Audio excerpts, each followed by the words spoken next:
Hyundai motor India limited ने आज investor day का आयोजन किया है, जहां पर कंपनी ने ढेर सारे अनाउंसमेंट की है। और यही नहीं, साथ ही कंपनी ने यह भी बताया है कि उनका विजन 2030 क्या है। इसके बारे में अधिक जानकारी देने के लिए कंपनी के टॉप मैनेजमेंट तरुण गर्ग सर मेरे साथ मौजूद हैं। सर, बहुत बहुत बधाइयाँ, शुभकामनाएं। आप 1 जनवरी से हुंडई के ऑफिशियली एमडी एंड सीईओ बनने जा रहे हैं। मेरा पहला सवाल ये है, 2030 विजन क्या है और 2030 तक आप क्या नया करने जा रहे हैं? धन्यवाद मुझे यहाँ बुलाने के लिए। और यस, भारतीय होने के नाते मुझे आज बहुत गर्व महसूस हो रहा है कि मुझे ये एक हुंडई मोटर इंडिया को लीड करने का मौका मिला है। आप जानते ही हैं कि पिछले साल हमने देश का सबसे बड़ा आईपीओ किया था। ऑफ कोर्स पिछले 3 दशक में हमें बहुत प्यार मिला है और आईपीओ और अब आज जो नियुक्ति हुई है मेरी, उससे पूरी तरह से हम भारतीय कंपनी बन गए हैं। जहाँ तक 2030 की बात है, हमने एक बहुत ही सशक्त प्लान हमने आज अनाउंस किया है, जिसमें 26 नए लॉन्चेस हैं, 7 नई नेम प्लेट हैं, 5 ईवीज़ हैं, 8 हाइब्रिड्स हैं, 6 सीएनजी हैं। तो एक बहुत ही स्ट्रॉन्ग प्लान के साथ हम आगे बढ़ेंगे। और मैं ये कहूँगा इसको कि ये हुंडई की ग्रोथ स्टोरी का सेकंड फेज जो है वो आरंभ हो रहा है। सर, 2030 तक जैसे आपने बताया कितने सीएनजी कार्स होंगी, कितने इलेक्ट्रिक व्हीकल और हाइब्रिड होगा। सर, इसका जो प्रभाव है ओवरऑल जो कंपनी के जो टारगेट में पूरा करने में कितना इसका वो रहेगा? नहीं, बिल्कुल। देखिए, हमने ये भी अनाउंस किया है कि 50% से ज़्यादा गाड़ियाँ जो हम 2030 में बेचेंगे वो क्लीनर फ्यूल्स की होंगी। और हमारा मानना है कि भारत इतना बड़ा देश है कि उसमें हर तरह की टेक्नोलॉजी की ज़रूरत है। अलग अलग सेगमेंट के कस्टमर अलग अलग टेक्नोलॉजी मांगते हैं। जैसे आज एंट्री लेवल कस्टमर है वो सीएनजी मांगता है, लेकिन जो मिड वाला सेगमेंट कस्टमर है उसको शायद इलेक्ट्रिक गाड़ी चाहिए होगी। तो आई थिंक आपके पास सारी अगर टेक्नोलॉजी होती हैं तो आप कस्टमर को चॉइस दे सकते हैं, बजाय उसको ये बोलने के लिए कि भाई मेरे पास तो यही है। तो I think Hyundai motor group जो है, इतनी सारी उनके पास क्लीनर टेक्नोलॉजी है और इस मामले में हम बहुत ही खुश नसीब हैं कि हमें उन सब टेक्नोलॉजी का एक्सेस है और हम भारत बाजार में भारत के कस्टमर्स के हिसाब से हम वो टेक्नोलॉजी को मार्केट में उतार सकते हैं। सर, 45,000 करोड़ का जो अनाउंसमेंट हुआ है, निवेश करेंगे 2030 तक, इससे ओवरऑल जो ऑटो सेक्टर है उस पर क्या प्रभाव होने वाला है? क्या इसको ऑटो सेक्टर की ग्रोथ स्टोरी के तौर पे हम देख सकते हैं? बिल्कुल देख सकते हैं। देखिए, जब हम क्योंकि इसका मतलब है कि प्रोडक्शन बढ़ेगी। आप 1.1 मिलियन कैपेसिटी, मतलब 11 लाख की कैपेसिटी की बात कर रहे हैं। एक्सपोर्ट हमने कहा है कि लगभग 30% हम एक्सपोर्ट करने वाले हैं। तो देश की इकोनॉमी में फॉरेन एक्सचेंज आएगा, एम्प्लॉयमेंट बढ़ेगा। और ऑफकोर्स जहाँ तक हुंडई मोटर कंपनी की बात है, हुंडई मोटर इंडिया की बात है, तो हमने बताया कि 15% मार्केट शेयर की तरफ हम जो है इसमें प्रतिबद्ध हैं। 10 से 14% का मार्जिन रहेगा तो शेयर होल्डर्स को रिटर्न मिलेगा। तो आई थिंक ये एक ऑल इन ऑल पूरे भारत के लिए, ऑटोमोबाइल इंडस्ट्री के लिए, कस्टमर्स को इतनी चॉइस मिलेगी एंड ऑफ कोर्स हुंडई के लिए ये एक विन विन स्ट्रैटेजी है। सर, जो रेवेन्यू है FY 2030 तक आज इन्वेस्टर डे में अनाउंस किया गया है कि 1.5 गुना हम उस जो टारगेट है उसको प्राप्त करेंगे।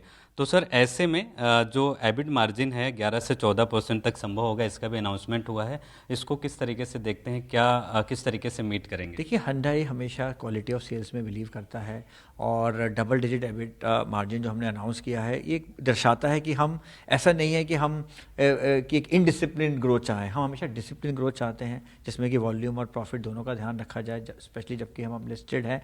और हमारा मानना है कि जो नई टेक्नोलॉजीज आएंगी, नए मॉडल्स आएंगे, वो हमें इस तरह की जो वॉल्यूम, मार्केट शेयर और प्रॉफिट का जो हम संगम चाहते हैं वो करने में हमें मदद मिलेगी। और सर, एआई काफ़ी ट्रेंड है और हर एक सेक्टर के लोग जो एआई में एआई टूल्स का इस्तेमाल कर रहे हैं। तो ऐसे में हुंडई किस तरीके से इसको देखती है अपने प्रोडक्शन कैपेसिटी या फिर सेल्स एंड सर्विस में क्या प्लानिंग कर रही है? हुंडई हमेशा से, चाहे वो एआई है या ऑटोमेशन है, उसमें हमेशा से एक बेंचमार्क सेट करता रहा है। तो हमारे चाहे प्रोडक्शन में, चाहे वो रोबोटिक्स हैं या फिर अगर हम अपनी एडास देखिए, आज आप 9 मॉडल्स में हम एडास दे रहे हैं।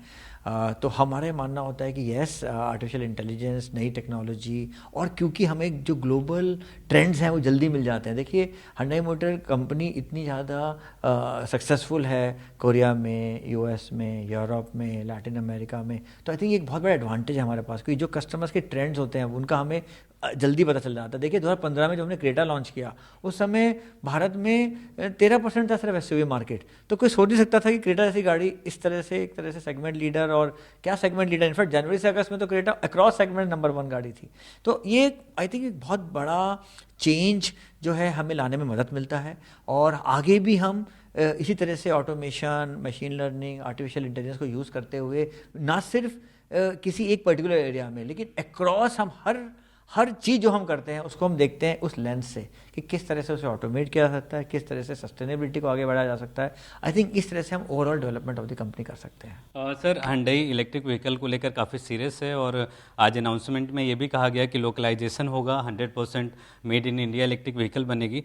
बहुत सारे जो व्यूअर्स हैं और जो बहुत सारे Hyundai के बायर्स हैं वो सस्ती इलेक्ट्रिक व्हीकल की तलाश में हैं, तो आज आप बता दीजिए उनको कि उनको कब तक मिलेगा। तो देखिए, हमने ऑलरेडी अनाउंस किया है कि हम डेडिकेटेड ईवी जो है वो 2027 में लाने वाले हैं, जो कि भारतीय ईवी होगी और एक नई डिज़ाइन, टेक्नोलॉजी और हर तरह से जिस तरह के फीचर्स उसमें होंगे, तो वो हम एक नया बेंचमार्क क्रिएट करने का प्रयास करेंगे और वो हमें ईवी के वॉल्यूम बढ़ाने में मदद मिलेगी। और ऑफ कोर्स जो कस्टमर्स वेट कर रहे हैं Hyundai की तरफ से एक फुली डेडिकेटेड बेसअप ईवी का, उनको वो ईवी मिलेगी। सर, अभी फेस्टिव सीजन एकदम स्टार्ट हो गया है और नवरात्र में देखा जा सकता है कि किस तरीके से लोग अपने मन पसंदीदा कार खरीद रहे हैं और बहुत ढेर सारे शोरूम में इस समय भीड़ देखने को मिल रही है। और इसका जो प्लस पॉइंट है वो है GST 2.0।